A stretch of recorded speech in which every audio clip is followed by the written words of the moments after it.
Claire, good morning. Good morning, Chris. Good morning, Olson. I'm wondering about ways of categorizing bad people because you were saying um, what would make a good robber.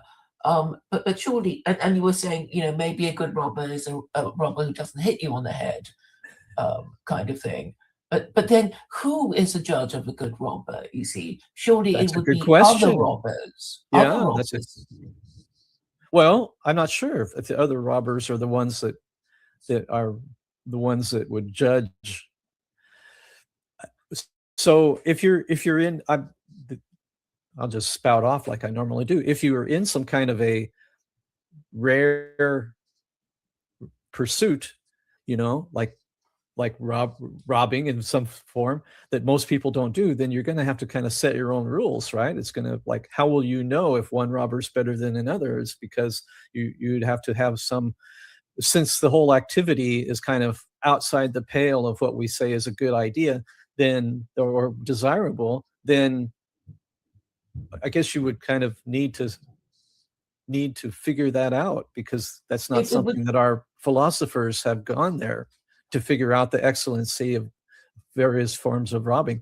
Would it be better to whack somebody on the side of the head and make it so that they don't even know, like an ambush? Or would it be better to stop them in a gentlemanly way and say, please hand me your purse? Or should Well, if you you're in only, prison, I should say, though, I just thought of one, Robin Hood. So now we do have an idea of a good robber, because we actually have Robin Hood, and he's stealing from the rich and giving to the poor. So he has a higher purpose than just getting rich. but he doesn't Maybe There's there there's are a people there's a people real life like that could there's exist. there's a real life but we don't Hungarian know of legend. anybody who does anything like Yeah. that. So there's a real life Hungarian legend, like it's a legend, but it's also real life. It's called the Whisper, the whiskey bandit, and he was like a amateur hockey player, and it was right at the fall of communism and during the 90s, and he would go and rob banks, but then he would take the money and use it for some of it for himself, but then he would also like give it away to other people and stuff like that, and he became a huge folk hero because a lot of people hated the banks at that time in Hungary, and they wrote a book. It's actually, I hear it's a pretty good book. My wife read it, and I think they made a movie of it, but I haven't seen it. I haven't heard of him, but I'm just saying, if you're a pirate or a gangster or any of the bad people, I guess the only people who would be able to judge you on your ability to box or rob or be the biggest, baddest outlaw in the Wild West or what, would be, Yeah, I guess, the bounty on your head, right? It would be you know, there would be outlaws. I've seen, the westerns that I saw, wanted dead or alive, $1,000 reward or whatever it yeah, was. yeah. It's interesting, Claire, that you're asking this question when we were just talking about Minions, because I mean, really, that's the baseline story behind almost all of the Despicable Me and Minion movies is who's the best bad guy, right? Like that's the fundamental. How do you determine who the best bad guy is? And they're It, all jockeying for position to do the biggest and baddest they would have crime, to agree themselves, right? right? And Because they have people, like a not criminals, organization. would just not want them to exist, right? And then it'd be, oh, he's the one who's the most polite and the gentlest, and he doesn't hurt me when he takes my money away from you. And I guess the other criminals will say, are you kidding? Then you won't get anything. You won't rob anyone. You won't get any money, or you'll end up in jail. And that doesn't sound like a life of successful criminality to me. But Not being caught. Yeah, I could see not being caught, being high on the list and being a good robber, so you're not caught. yes, Yeah. as agreed by other robbers, because after all, who's going to judge who's the best robber but other robbers or other pirates, other Yeah. Well, I mean, if outlaws. you're caught, then it's kind of like the dairy cow that puts out a lot of milk, but it doesn't live very long. If you can't continue in your excellence of robbing, then that seems like that's going to limit your your ability to rob in an excellent way. So yeah, that seems.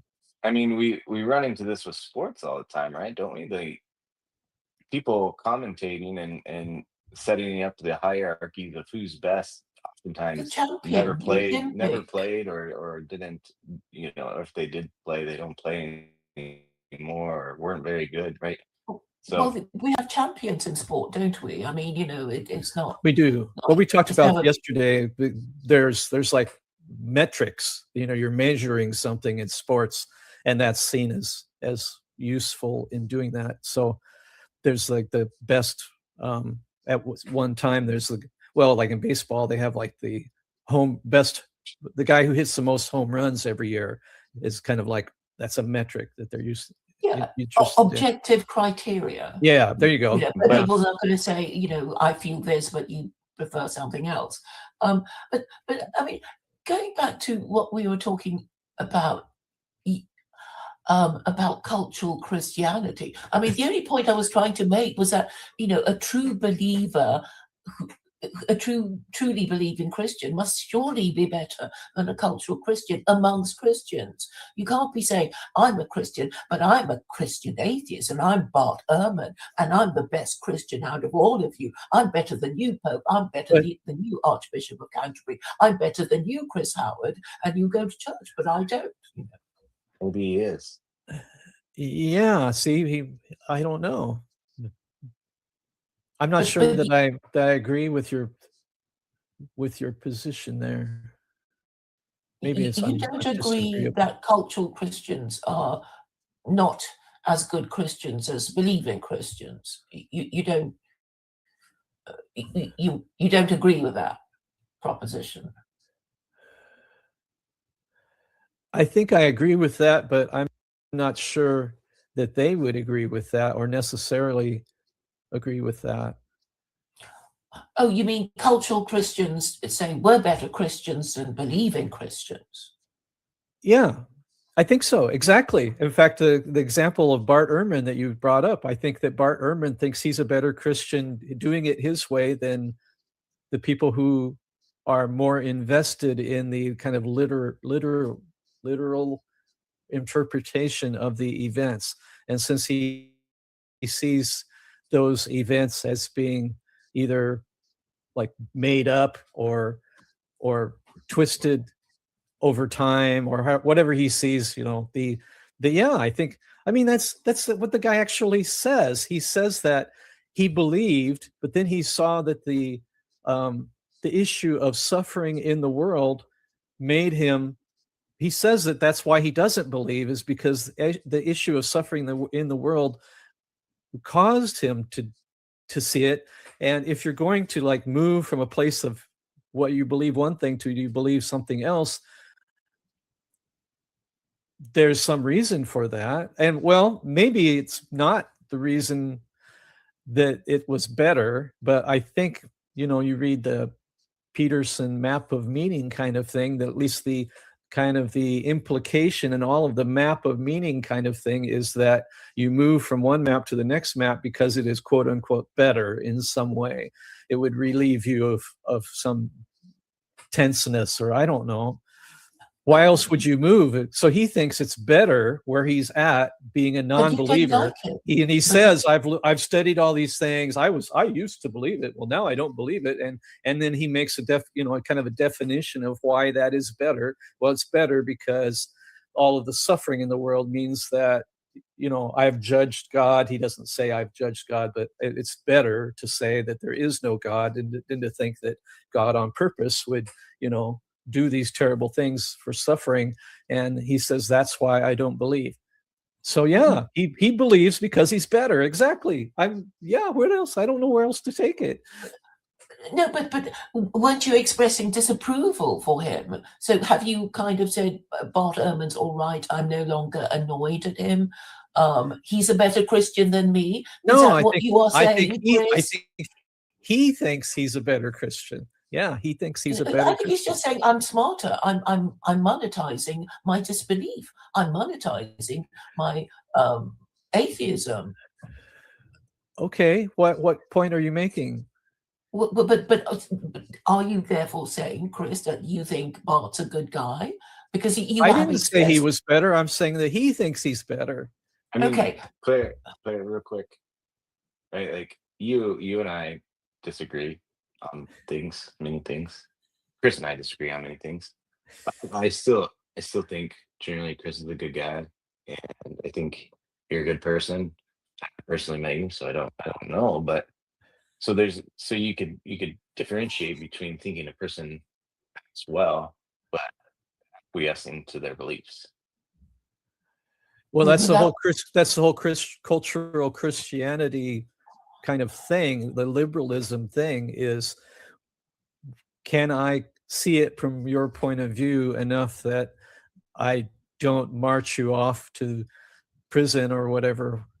Even having a conversation about the excellence of robbers. I mean, that my example was kind of a surrealness about it, because the idea that someone could have a position where they see some any excellence in robbery, no, that wouldn't be right.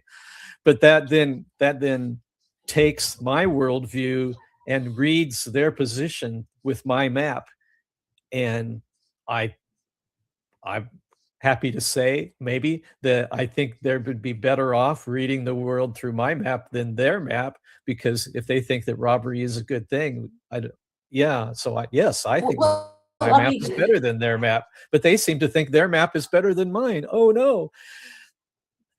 well, if all they care about is money and power, and the successful robbers who successfully rob people and hit people on the head, and Yeah. are mean to them and take their money, but they have money, they have power. So who's better? How do we resolve this situation then? Yeah. Are you saying, okay, robber, you're better than me because you have more wealth and power? But surely that's not what people think. That's not what I Listen, think. No. yeah. Why So you're why saying do we you're a bad guy. You're what you have was criminally acquired, and something bad should happen to you. You should be in jail. why do we need to resolve I mean, who's what better? you don't care about resolving anything. You just want to never talk about these things and wonder Okay. why. I mean, You're really, Olsen? going You're you're bored. going You're bored with this extreme. conversation. You're going extreme. Like that's not. You're just trying to go to your extreme. Am I This boring is you, Olsen? Am I boring you? I'm not I'm boring you. boring you, And aren't I? wherever, You yeah, don't care again, about these things. Why do you want to bore him? Why do you want to bore him? No, I mean, what are you trying to say, Olsen? I'll quiet I'm down. trying to figure out what you're trying to say. Well, let me say it then. I've been Right. trying to say it. I keep being interrupted by you and Yeah. Chris. Yep. So I'm saying, there's this powerful robber with lots of money and a big house, and there are these peasants whom he robs from. So who's a good guy? Who's a bad guy? And you're saying, oh, it doesn't matter. Oh, so you're actually saying it doesn't matter. No. It's just the whole is there like an ability to hold in our mind why what his map is. It's not that we approve of his hierarchy of priorities. It's Well, that he's a criminal. He prioritizes. but yeah, exactly. You just did it. You just did it right there. You said he prioritizes. So you're imagining in your mind why he's doing what he's doing. That's what we're talking about. So, and then surely somebody's going to say there ought to be a law against it. There's this robber I'm sure stealing there from would. these poor Christians, who, Yeah.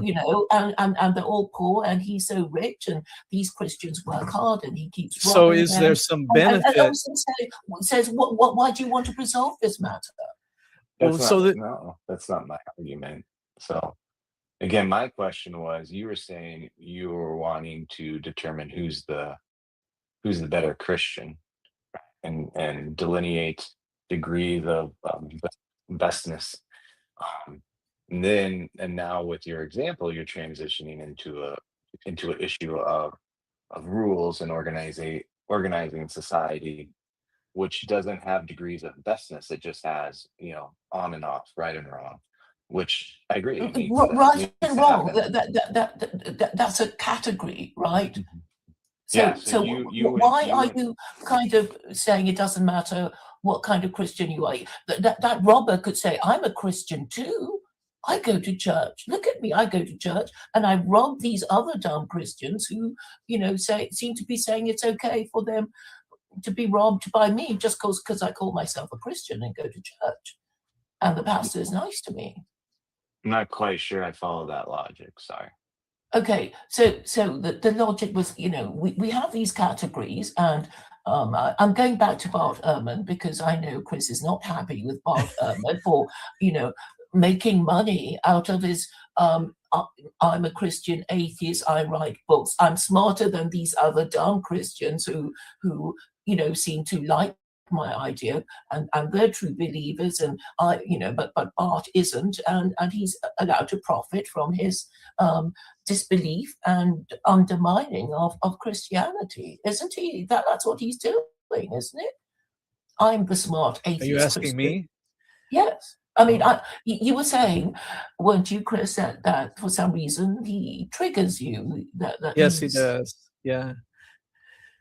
It wasn't uh, really about him making the money. That actually wasn't in my thinking, although I don't disagree with that. So is there usefulness in imagining myself as being a conscientious, excellent robber?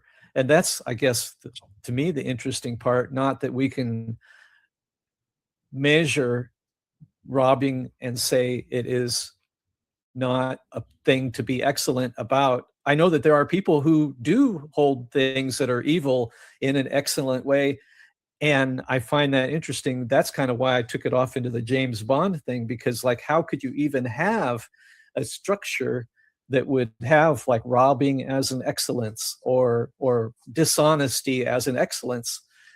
it's So the issue of competence, isn't it? Are you good at what you're supposed to no, be not doing? really. No, it's not. Well, I mean, it can be competence. Are you successful in being a robber and getting away with it? But it not necessarily. I mean, I hear about like youth gangs, young men in a gang, and they will have like rules about, you can't talk to the cops, or you can't do this, you can't do that. And that, I don't think that's unusual. I mean, you hear about what snitches get stitches or whatever. So that And kind of, never teachers. Yeah, yeah, don't but we don't grass. Like approve of these over people. in Europe, they say, in Great Britain, they say don't grass on someone. Well, I have no idea about grass has anything to do with it, but they'll say things like that. And that, yeah, you can't talk to the cops. Like the good side is actually the bad side. You can't talk to the cops because why? Well, because that will break down our culture, our gang culture. And And end up in jail after being yeah, arrested and tried. it So inverts the goodness of their omerta, culture. Yeah. omerta is a what the mafiosi say to each other. The rule of silence. You don't sing like a canary when the Now cops. I can take it a little bit more personal, which we don't have to, but people that want to like bring Sharia law into Great Britain, it's like you're actually asking to use the system that sits there in order to subvert the system. And that's kind of similar. It's like, why would you do that? Well, you disagreeing with the excellency of the system that, or Yes, they're I disagreeing the excellency of the system that they are yes, in. I am. And the way that that would be accomplished in certain situations, it would be to use maybe the system against itself, so that it, we bang it together until it breaks, and then it's like, oh, I have this in my back pocket, it's Sharia, we could do this. And No, it's like, no, I'm just making why argument. why is that good? Why would you do that? Well, because it's not working, because a lot of people are complaining about rising crime and not trusting in their government. And I assume a lot of Americans are not happy with their government either. They may form conclusions about why, that they're not getting the good government they think they deserve, or do they think it's good enough now? I mean, Okay, if it's well, good that makes enough, then sense. something's So wrong. you, in the hierarchy of values, you see like a rational argument as being a higher a higher value that we should all agree on, that a rational argument would be a good way to sort this out. Absolutely. Surely a rational argument is better than an irrational argument. Surely. Well, Surely not if the you're Mike truth is better Tyson. than lies. Unless you will- Cannibalistic Mike Tyson. I mean, is love rational? Yes. Yes, it's encouraged, isn't it? I mean, we should love our neighbor, or we'll hate them and want to steal them and have sex with their spouse and want their conveyance and want to steal their employees or whatever. Yeah. Yeah. So, But if I decide to like love somebody in a crazy way, and what some people would say is irrational, like is that Oh. still rational?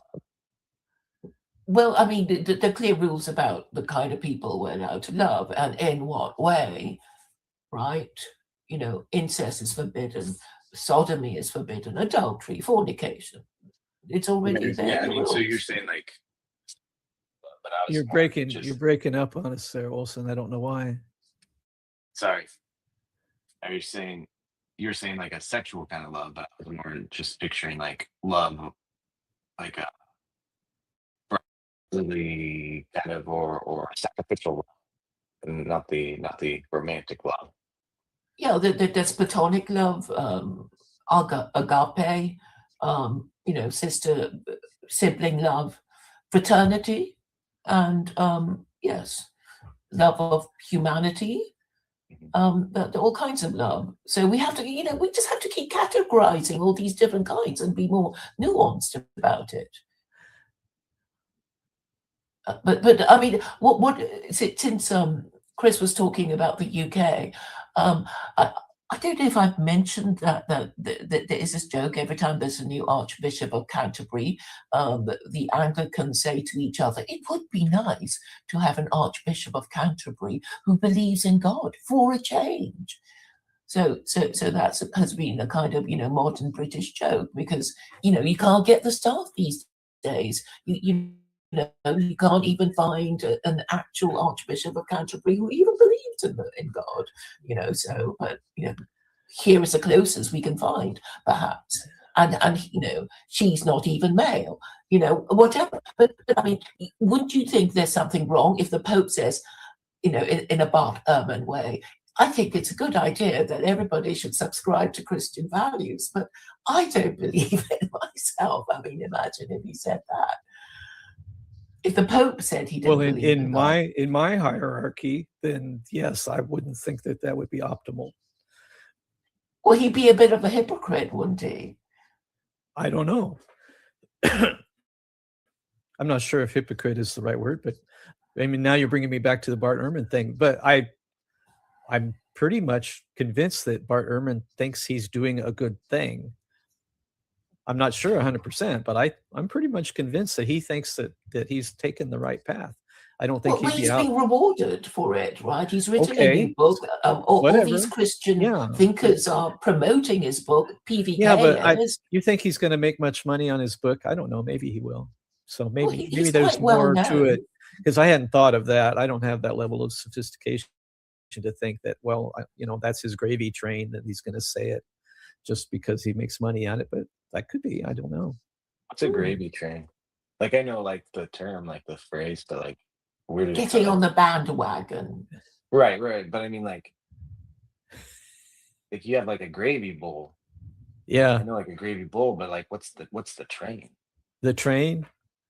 The train to goodies, if Yeah. you get on it. Let me see. I'll look it up. The history of the term gravy train.